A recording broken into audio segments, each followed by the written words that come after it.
ЕСМ и Златко Ќурчев. И покрај најавите на председателот на владата Зоран Заев на вчерашната пресконференција за пристигнување на 8.000 дози на вакцини од Србија од производителот Pfizer, вакцини и денеска нема. Усогласувањето на техничката документација и образложението дадено од владата за тоа зошто вакцините нема да пристигнат денеска во Македонија.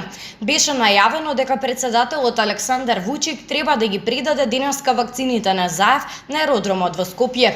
Опозицијата пак не губеше време да возврати на овој денешен неуспех. Лидерот на ВМРО ДПМН преку статус на Facebook бара оставки од надлежните.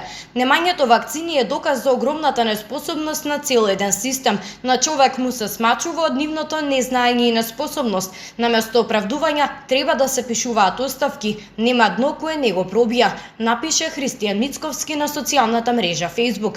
И додека политичките партии се препукуваат и меѓусебно се обвинуваат за немањето на ниту една вакцина во земјата или пак за други актуелни состојби во нашата земја, македонското население полека го губи трпението. Британскиот сој на вирусот се шири низ светот, па така и низ нашата земја, додека другите држави ги заоструваат мерките. Македонија е земја која што се уште нема ниту една вакцина против вирусот COVID-19.